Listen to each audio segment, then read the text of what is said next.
I was sick because I was adultery.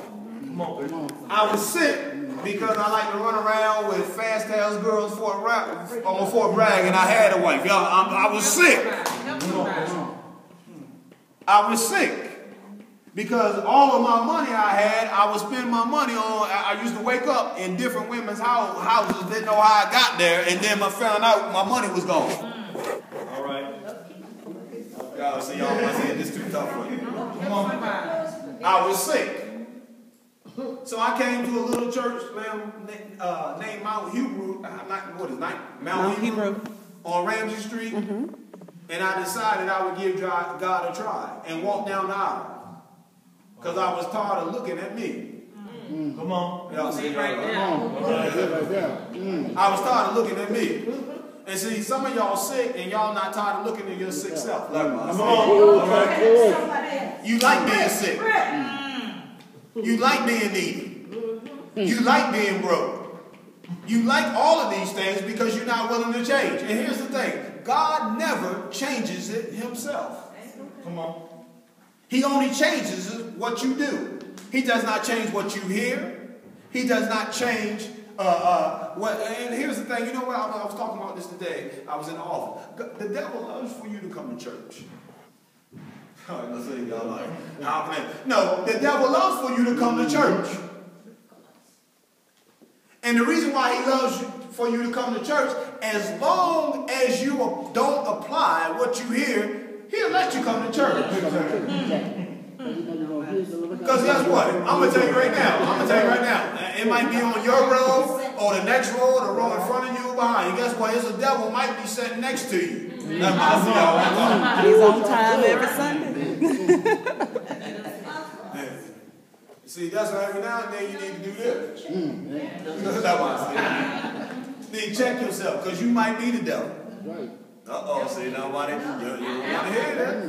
He loves for you to come to church and hear the word. He loves for you to come to church and hear the choir. He loves for you to come to church and see people jump around and look at the show. As long as you don't apply anything that you hear.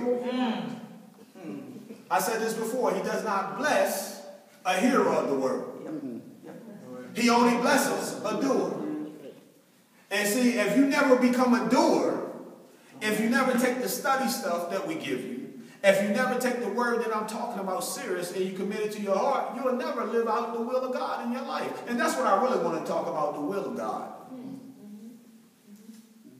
Because I'm finding out a lot of people want the will of God in their life. How many people want the will of God? See, I want the will of God. So the next question I ask you, if you want the will of God in your life, why don't you change? Come on. I am trying, Bishop. It's a fight. Yeah, just remember it's a fight. It's a fight. Somebody say it's a fight. It's a fight. It's a fight to change. Now, when you look at it,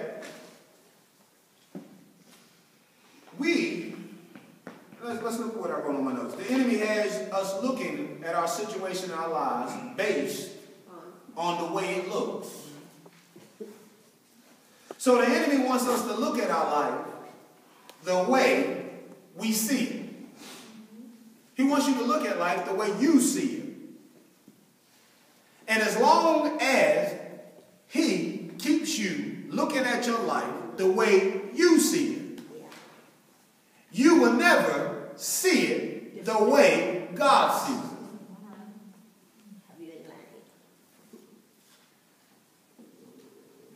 Why did I say that? Because last week I told you a couple of things, and I want you to say, if the enemy can get me to look at it the way I see it, and see a lot of people come into church, you coming into the hospital, you get saved, you get baptized, I'm attending Bible study, I'm coming to church, I'm doing all I know how to do, and I still don't see the change. And then we start making excuses and blaming outside factors.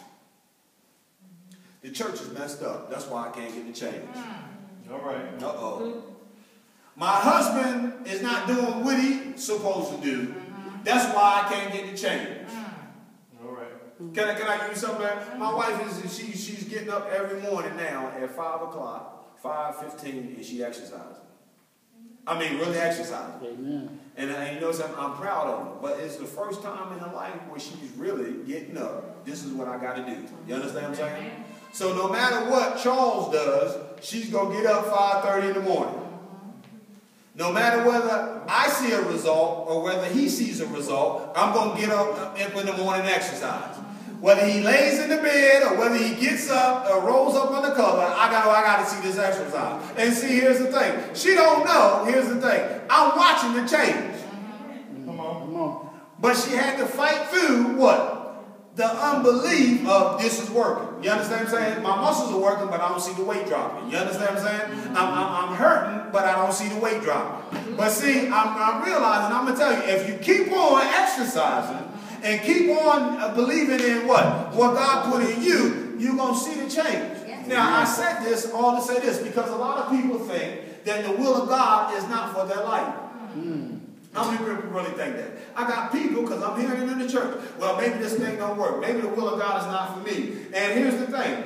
One, the will of God for our life is not automatic. All right, now. All right. The will of God for our life is not automatic. Why is it not automatic? Because if it was automatic, when Adam and Eve was in the garden and Eve ate the apple, God would have erased everything that was going on and rebuilt it another, because he had the power to. But the will of God is not automatic. When you walk down to the aisle and get saved and you attend church and you attend Bible study, God does not immediately start blessing you with millions and millions of dollars. He does not start blessing you with all spiritual gifts. He does not bless you with speaking in tongues. He does not bless you with the fruits of the Spirit when you first come down here. But you said, okay, some people I know have been blessed like that. Yes, some people you know have been blessed like that. But the majority of people are not blessed at it. They got to work at it. Now, here's the thing. The will of God is not automatic. And I said, my mind, I can live life two ways. I can live life two ways. Me and the what? Dominion. And me and what? Defeat. Now, my mind is made up of my will, my emotions, my intellect, and understanding. And God wants us to have the will of God in our life. So when we grab onto some of the promises of God that seems far-fetched, and some of y'all see some of the promises of God far-fetched, don't you? Like it's impossible for it to happen. Come on, somebody there. Come on. It's taking too long. But you got to understand God's timing is not your time. That's right. And see, what happens is this. They see the will of God. They see something that God says, and they cop out. Now, here's the thing. This is the question. God wants everybody to be healed, does he not? Yeah.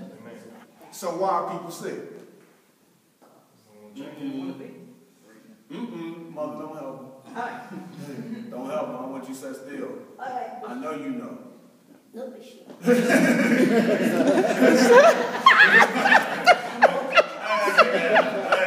I know she will come in here and pray. I know she's going to pray.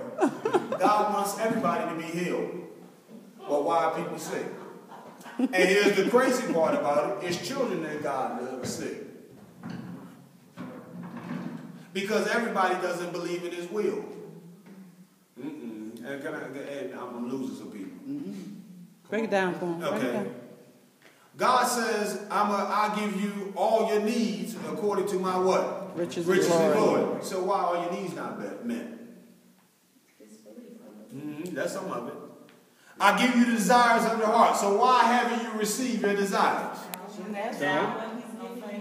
Well, you got faith.